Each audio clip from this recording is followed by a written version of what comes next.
भगवान कृष्ण की महिमा को कौन नहीं जानता है और धरती से कंस के रूप में बुराइयों का नाश करने के लिए भगवान विष्णु ने अपना 8वां अवतार माखन चोर कृष्ण के रूप में लिया था।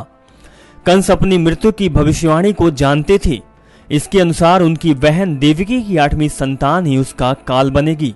कंस ने अपनी बहन और बहनोई को कैद खाने में डाल दिया और उनकी 7 संतानों का भी वध कर दिया, लेकिन उसका अंत निश्चित था। इसीलिए वह उनकी 8वीं संतान श्री कृष्ण का बाल भी बांका नहीं कर सका था। जिस दिन भगवान कृष्ण का जन्म हुआ उस दिन गोकुल में यशोदा और नंद बाबा की 8वीं संतान योग माया ने भी अपना जन्म लिया था। परिस्थितियां कुछ ऐसी बनी कि नंद और वासुदेव ने अपनी संतान की अदला बदली कर दी।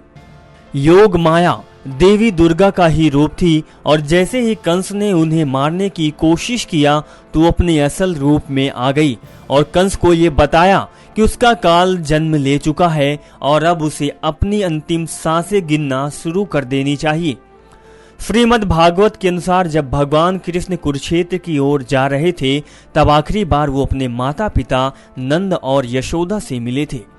उस दिन पूरा सूर्य ग्रहण था और बहुत से लोगों ने कुरुक्षेत्र के पास एक तीर्थ स्थान सामंत पंचक के दर्शन करने जा रहे थे। ये वही स्थान है जहां हजारों क्षत्रिय का वध करने के बाद परशुराम ने आकर तपस्या और पश्चाताप किया था। हम आपको बता दें कि इस यात्रा के दौरान ही भगवान कृष्ण वासुदेव और देवकी की मुलाकात यशोदा और नंद बाबा से हुई, जिसे एक भावुक मिलन कहा जा सकता है। इस मुलाकात के दौरान देवकी और यशोदा एक दूसरे से गले लगकर बहुत रोई और उन्होंने अपने सभी गम भी भुला दिए। हम आपको बता दें कि इसके बाद भगवान कृष्ण यानी यशोदा माता से मिलने तब पहुंचे जब वो अपनी मृत्युशैया पर लेटी और अंतिम सांसें गिन रही थी। तब उन्होंने भगवान कृष्ण को बताया आज तक उन्हें एक बात का पछतावा है जिसे वो कभी किसी को नहीं बता पाए। भगवान श्री कृष्ण और अपने गोद लिए हुए पुत्र के एक भी विवाह का साक्षी न बन पाना उनके लिए बहुत कष्टदायक था। श्री कृष्ण मैया यशोदा से बहुत प्यार किया करते थे और उन्होंने वचन दिया कि अगले जन्म में वो जरूर उनकी इच्छा पूरी करेंगे।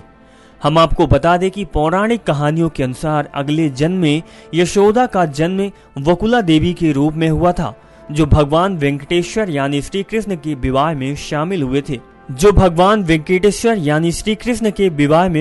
हुई थी। ये बात तो सभी जानते हैं कि भगवान कृष्ण अपना बचपन अपने माता पिता के साथ नहीं बिता पाए थे, लेकिन कंस का वध करने के बाद वो देवकी और वासुदेव के साथ ही रहे थे। महाभारत के मौसल पर्व के अनुसार जब एक शिकारी के बाण से भगवान कृष्ण की मृत्यु हो गई थी तब ये समाचार सुनते ही वासुदेव ने भी अपने प्राण त्याग दिए थे। देवकी के अंदर इतनी हिम्मत नहीं थी कि वे अपने बेटे और पति की मृत्यु का दर्द सह सकती और उन्होंने भी वासुदेव की चिंता में अपनी जान दे दी। ऐसी मान्यता है कि नंद बाबा को शिव के गणों में जगह मिला हुआ था। नेक्स्ट 9 न्यूज रूम से विनीत राय की रिपोर्ट।